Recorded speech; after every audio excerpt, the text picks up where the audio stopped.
네, 안녕하세요. 예스맨입니다. 여러분들의 구독과 좋아요로 이 채널이 유지되고 있습니다. 영상 속도는 1.5배를 추천드리는 바이고요. 이번에도 어떠한 소식이 나왔는지 같이 한번 보도록 하겠습니다. 제가 점점 많이 바빠짐에도 불구하고도 여러분들을 위해서, 정말 여러분들을 위해서 이 영상을 계속 만들고 있습니다. 그리고 약속한 것도 있기 때문이죠. 1월에 암호화폐 거래소 거래량이 이미 전월 수준을 상회하고 있다라고 되어져 있습니다. 1월 글로벌 주요 암호화폐 거래소 거래량은 4,687억 달러로 전달 대비 894억 달러를 증가하고 있고요. 현재 바이낸스 전체 거래 점유율은 54.7%를 차지하고 있으며 코인베이스와 크라켄이 각각 14.1, 6.4% 뒤를 이어가고 있다라고 되어져 있습니다. 그래봐야 CME 부분에 대한 선물 만기가 이제 곧 한 14일 정도에서 13일에서 14일 정도밖에 안 남았기 때문에 그 전에 어느 정도 대응을 잘 하시길 바라겠습니다. 왜냐하면 여기에 있는 민간거래소의 총 부분을 거의 다 제끼고 이제 막 볼륨이 점차 더 커지고 있는 실정이기 때문이죠. 그 다음으로는 미국의 렉스셰어스 자회사 오스프리가 비트코인 신탁을 출시했다라고 되어져 있습니다. 수수료의 그레스케일의 4분의 1 정도이다 보니까 이거에 따른 장점을 좀 내비치면서 이제 우리도 이 시장에 그레스케일만큼 좀 되어보겠다 이런 생각을 갖고 있는 것 같습니다. 그래서 그만큼 수수료가 쌓이니까 우리 쪽으로 좀 들어와라 뭐 이런 의미도 있겠죠. 네. 그 다음으로 JP모건이 블록체인 담보대출 플랫폼을 투자했다라고 되어져 있는데요. 규모로는 1억 달러를 조달했다라고 되어져 있습니다. 그래서 최근에 JP모건에 대한 이야기가 왜 이렇게 긍정적으로 나오나 봤더니 다 이유가 있었다라고 생각이 듭니다. 그래서 옛날에는 뭐 4천만 원 돌파 괜찮을 것 같다. 그러면서 제시권은 1억 6천만 원까지 갈 것이다. 라는 제시를 또 내놓기도 했어요. 우리가 모르는 또 무언가가 있겠죠 라는 생각이 들기도 했습니다. 그 다음으로 골드만삭스의 암호화폐 커스터디 서비스를 출시 준비 중이다 라고 되어져 있습니다. 이 말의 의미는 코베와 또 제가 상가편대라고 이야기를 많이 했죠. 그 코인베이스 쪽에서 IPO를 하고 그 IPO 주관사는 골드만삭스는 또 이번에 법 개정으로 인해서 커스터디는 당연히 코인베이스 거를 대신해주고 관리해주고 그렇게 해가지고 투명하게 그렇게 계속 순환고리로 돌려버리면 크게 문제될 게 없기 때문에 순탄대로 아마 진행을 하는 것 같습니다. 그래서 여기 자료를 보시게 되면 왜 골드만삭스가 코인베이스를 도와주는 이유가 아무런 대가 없이 지원해 주는 건 아니다. 다 관계가 있다. 이렇게 좀 설명을 드리고 싶고요. 그리고 퀀텀 재단이 2020년 지출 내역을 공개를 했다고 합니다. 보게 되면은 기술 개발의 89%, 마케팅의 3.7, 운영 비용의 3.2, 컴플라이언스 비용 뭐 0. 몇 정도 되고 사업 개발이 2.7, 기술 협력이 1.2 정도로 해서 대략 한 요 정도 지출을 하고 있다라고 되어져 있는데요. 옛날에는 이런 것까지도 공개를 안 했습니다. 요새 이렇게까지 어떻게 보면 코인을 들고 계시는 분들한테 친절하게 이렇게 베푸는 것처럼 보여지기도 하는데요. 그건 아니고 어떻게 보면은 SEC 쪽에 대한 행동 때문에 최대한 투명적으로 좀 관리하려고 하는 그런 모습이 좀 보여진다. 뭐 이렇게도 볼 수도 있겠습니다. 그 다음으로 비트코인 스위스 고객 스테이킹 가치에 5.6억 달러를 돌파했다라는 내용을 볼 수가 있는데요. 고객의 1,300명 이상에게 지급된 스테이킹 보상은 3,300만 달러를 웃돌고 있다. 그래서 여기서도 보게 되면 비트코인 스위스는 이더 2.0을 비롯해 테조스, 폴카다, 카르나도, 대시, 코스모스, 쿠사마 스테이킹 서비스를 제공하고 있다고 하니까 이 내용을 피리피리 기억을 해 두셨으면 좋겠습니다. 네, 다 이유가 있는 거예요. 여기에서 대시를 제외한, 네, 대시를 제외한 나머지 쪽은 좀 어느 정도 관심 있게 보시면 좀 도움이 될 것 같습니다. 그 다음으로 마이크로 스트래티지의 CEO가 비트코인 일시적 유행이나 거품이 아니다 라고 해서 재차 또 한 번에 강조를 하고 있는 실정입니다. 그렇기 때문에 여기에서도 또 보게 되면 해시태그도 또 달았어요. 코인 시장의 유저분들은 나는 너희 편이니까 좀 지지해 달라. 그리고 나는 그만큼 많은 코인을 갖고 있다. 그리고 또 하나에 대한 측면은 나의 평단가가 상당히 높으니 이렇게 이제 우리의 목소리를 대변해주는 대변인들이 꽤 많이 생겼다라는 거죠. 거물급 인물들 중에. 그리고 최근에 이제 코인 시장에 대한 시세를 보게 되면 되게 재미난 부분은 무엇이냐면요. 최근에 비트코인만 빠지고 요새 잡트만 많이 올라오고 있는 실정입니다. 근데 이렇게까지 올랐던 이유는 한 순환 곡선이 거의 다 끝나가려고 해요. 옛날에 시장이 정말 안 좋았었을 때는 어떤 형태로 갔냐. 비트코인이 이렇게 눌렸을 때마다 올라가지 않고 오히려 기술적 반등만 살짝씩만 해주고 바로 현금 인출 부분이 많이 지속적으로 나왔는데요. 그리고 이제 지갑에서 거래소로 이동했던 게 워낙 많이 했었는데 지금은 오르고 순환고리 하면서 그렇게 또 가격까지도 유지가 되어 가고 있는 실정입니다. 그래서 어, 어떻게 보면 이번 주에도 거의 이 랠리에서 거의 횡보적인 부분이 좀 일어나지 않을까. 약세, 횡보 이런 형태로 아마 수평적인 구간에서 추세 구간이 아마 이루어지지 않을까 저는 그렇게 생각이 듭니다. 그리고 지금의 알트코인들이 이만큼 많이 펌핑이 나왔으면 약간 다시 비트가 한번 쭉 또 땡기는 순환 곡선이라고 보시면 돼요. 그러니까 비트가 올라가게 되면은 당연히 알트에 대한 부분이 좀 뺏기게 되고 그러다가 약간의 쉼표나 약간의 약세를 보여주게 되면 그게 다시 알트 쪽으로 넘어가는 스위치 물량이다. 이게 이제 선순환 구도인데 여기에서 위치가 나는 만약에 매수를 하려고 하면 이 타이밍 부분에 여기에서 잡는 것보다는 여기에서 잡는 게 훨씬 낫겠죠. 그래서 그 이야기를 하고자 해서 이렇게 또 요 차트를 보여드리면서 말씀을 드렸던 부분이고요. 그리고 최근에 헤지펀드가 이오스를 매수를 했다고 합니다. 그래서 아무래도 이제 약간의 변화를 주기 위한 부분이 아니겠냐라는 이야기가 나오고 있는 실정이고요. 그 다음으로 또 이오스에 대한 이야기인 것인데요. 이제 이 투자 책임자가 왜 샀냐? 그러니까 물어봤겠죠, 누가? 그러니까 답변을 이렇게 했다고 합니다. 비트코인 반값에 구입하는 것과 같다. 예, 그럴 수밖에 없는 이유가 최근에 이오스가 무엇을 하려고 합니까? WBTC와 비슷한 거를 내놓을 수도 있고 오히려 뭐 WBTC 쪽에 말고도 다른 쪽에 대한 플랫폼에 계속 참여도를 높이면서 그렇게 해당에 대한 이오스에 대한 생태계 부분을 계속 활용할 수 있는 부분이나 아니면 개수를 계속 이 개수가 어떻게 보면 안 나오게끔 묶어둘 수 있는 그런 장치를 계속 생각을 하고 있는 실정이죠. 그래서 올해 그런 거를 최대한 많이 보여주는 부분인데 오히려 덴라이머가 요새 어떻게 보면은 SNS를 통해 가지고 많은 피드백을 또 주기도 하고 있습니다. 이번에 뭐 덴라이머가 이런 이야기를 하기도 했죠. 나는 이 블록체인 시장에서 최대한 무언가를 좀 도움을 주려고 한다.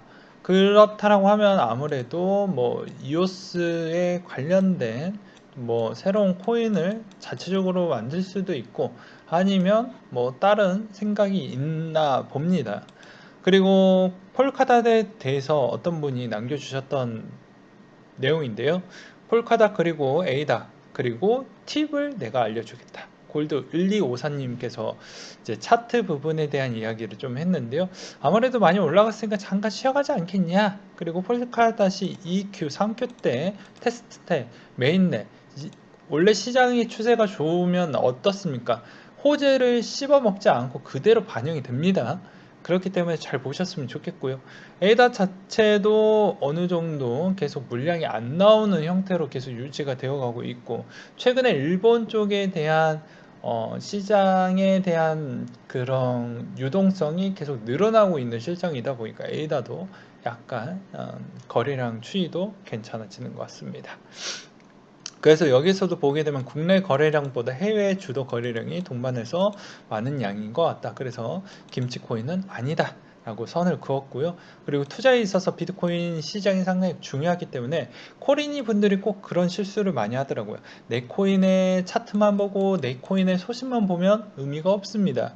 전체적인 흐름을 보고 비트코인의 도미넌스도 보고 비트코인의 차트도 보고 그 다음에 제일 마지막에 보는 게 내 코인인데, 항상 코리니 분들은 그렇게 하지 않으신 분들이 간혹 있죠.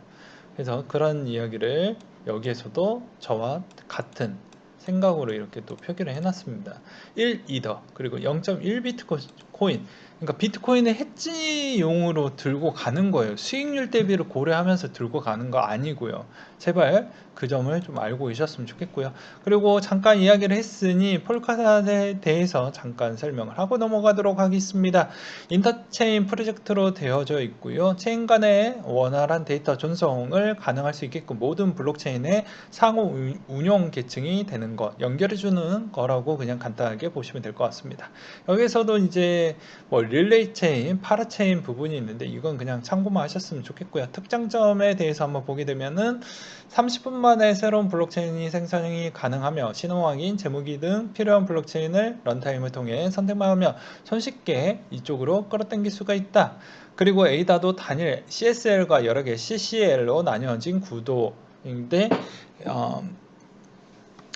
그런 부분이 좀 있고요. 그리고 릴레이 체인의 보안에 거버넌스 파르 체인에 동일하게 적용 가능하며 샤딩과 병렬 체인 구성으로 확장성이 해결되므로 최대 일반계 TPS까지 나오고 에이다도 비슷하게 나오는 부분이다. 그리고 쭉쭉쭉 내려서 스테이킹 부분 28일 텀으로 진행이 되며 스테이킹 중에 코인은 전송이 불가능하며 뭐 변경하려면 그 전에 언스테이킹 부분 을 진행을 해야 된다. 언스테이킹을 할 때 모든 코인들도 그거는 좀 알고 계셨으면 좋겠어요. 팁으로. 언스테이킹을 할 때는 일정 시간이 소요됩니다. 예, 그 스테이킹을 해제하고 내가 다시 그 코인을 받기 위한 과정에 대한 시간적 소요가 너무 많이 커요. 그래서 비트코인 지금 많이 하락을 했네 라고 하지만 실제로 왜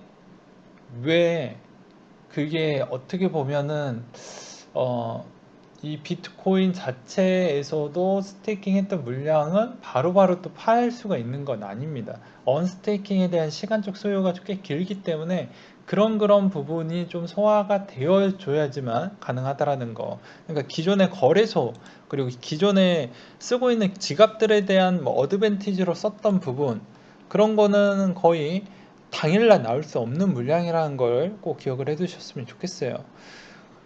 그리고 여기에서도 또 비교를 해놨죠. 에이다 그냥 참고하셨으면 좋겠고요.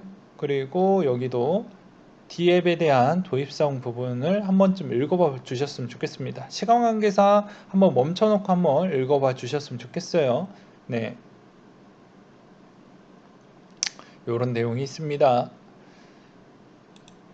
그 다음으로 바이든 파리 기후 협약 즉시 가입으로 인해서 비트코인 채굴 폭망이 이루어질 것 같다. 아무래도 전력 소비량이 거의 많기 때문에 생각보다 이런 지적이 나오고 있다라고 하는데요. 물론 에너지 소모량 상당히 큽니다. 그렇지만 비디오 카드에 대한 성능은 뭐 가만히 있습니까? 바보입니까? 아니죠. 그리고 그만큼 채굴 회사들이 넉넉고 바보같이 있습니까? 아니죠. 다 어떻게 해서든 기존의 에너지 소모량을 최대한 화석 연료에 좀 의지하지 않을 정도로 최대한 노력을 많이 하고 있는 실정입니다. 그렇기 때문에 그렇다고 해서 그걸 다 100%로 할 수는 없지만 능력껏 그리고 재량껏 그만큼 바이든 씨가 되었기 때문에 그렇게 좀 우회하면서 채굴을 할 수 있게끔 아마 알아서 움직여 주지 않을까 싶고요. 그리고 최근에 보게 되면 이 바이든 사태가 정말 우려가 됐다고 하면 당선이 되고 난 이후에 코인 시장에 있는 채굴회사들에 대한 주가 추이가 여기에서 이런 형태가 나오면 안 돼. 이런 형태가 나오면 안 됩니다. 왜 올라갔을까요? 오히려 더 많이 떨어졌었어야죠. 그러니까 오히려 그리고 그만큼 또 물량도 나오지 않는 실정이고요. 아직은 그거에 따른 시기상조라고 저는 봅니다. 그게 다이렉트로 언급하기 전때까지 이 효력에 대한 악재라고 보기에는 좀 어려운 부분이 있다. 라고 설명드리고 싶고요. 그리고 마마무 소속사가 토큰 발행 보도는 사실과 무근하다라는 내용이 나왔습니다.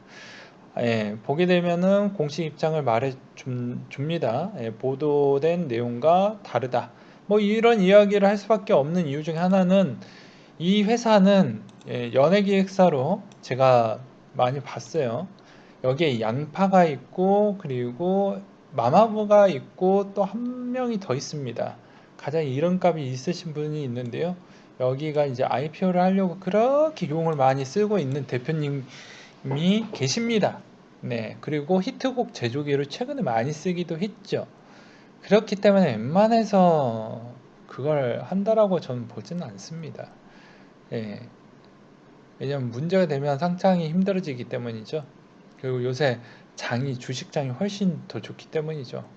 예, 그런 부분을 보았을 땐 그렇다라는 생각이 들었고요. 그리고 올해 정부가 531억 원을 투입한다고 합니다. 아무래도 재정 투자 부분에 쓰기에는 조금은 힘이 딸리는 것 같습니다. 왜냐면 질병 사태 때문이죠. 그리고 이제 9년 전 비트코인 일반계로 피자 주머니였던 사나이가 후회 안 한다고 하는데 당연히 후회 안 할 것 같아요. 왜냐면 이분은 뭘 하고 있었냐. 네. 이게 1만 개만 갖고 있는 게 아니라 이분 자체가 원래 채굴을 원래 했던 사람입니다. 예, 그래서 지금 돈이 어마어마하게 몇 천억 원 있다고 하더라고요. 그 다음 내용을 보도록 하겠습니다. 시황적으로 넘어가겠는데요. 보게 되면은 이제 18일 날은 미국의 휴장이고요. 그리고 보게 되면 얀센 질병 백신을 출시한다라는 내용이 있습니다.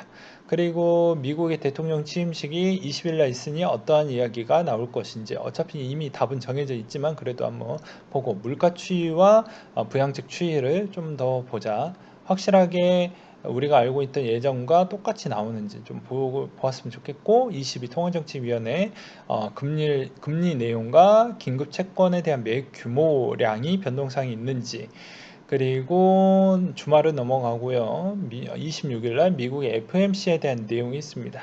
그래서 이 해당에 있는 이 예시 내용이 과연 바뀌는지 아니면 그대로 이행을 할 것인지 보셨으면 좋겠어요. 뭐 제로금리, 인플레이션 그리고 국채 부분에 대해서 이야기를 하는 겁니다. 그래서 매입을 더 많이 할 것이냐 안 할 것이냐 이거를 좀 보셨으면 좋겠어요. 아니면 국채를 발행할 것인지 그리고 또 BOJ 금통위 요약본을 공개한다 라는 내용이 있습니다. 그리고 코인 스케줄을 짧게 보고 넘어가겠는데요. 보게 되면 크립토닷컴의 1월 19일날 XRP에 대한 요 내용이 하나가 잡혀져 있어요. 이미 알고 있는 내용 중에 하나죠. 그리고 스텔라에 대한 소식이 1월 20일날 PPT 부분에 대한 디벨롭먼트 파운데이션에 대한 PPT 내용이 나온다고 하니까 그 점을 참고하셨으면 좋겠고요. 그 다음 페이지를 넘겨서 한번 보도록 하겠습니다. 보게 되면은 별거 없고요. 그 다음 페이지를 또 넘겨서 한번 보도록 하겠습니다. 보게 되면은 별거 없고요. 스타라티스의 스트라 X를 배포해 준다. 1월 28일자에 있습니다. 근데 대부분 코인 소식은 거의 월 말에 좀 많이 있더라고요. 월 초와 거의 중순에는 거의 없습니다. 그리고 1월 31일 날 네오에 드디어 3.0에 대한 메인넷 그리고 아이콘 P를 출시하는 일정이 잡혀져 있습니다. 오늘은 여기까지 준비를 했고요. 이번 주 부분에서 회사가 정말 좀 이슈가 많고 바쁘다 보니까 아마 늦게 퇴근하면 아마 하루 정도나 이틀 정도는 뭐 띄엄띄엄 하루 정도는 못 올릴 수도 있는 가능성이 있으니 그 점도 좀 참고하셨으면 좋겠습니다. 왜냐면 너가 게을러서이지 이런 이야기가 아니고요. 제가 아침에 출근하면 이제 회사에 일이 많다 보니까 요새 새벽에 퇴근하는 경우도 간혹 있습니다. 그러면 정말 시간이 부족해요. 네, 그 점을 좀 양해 부탁드리겠습니다.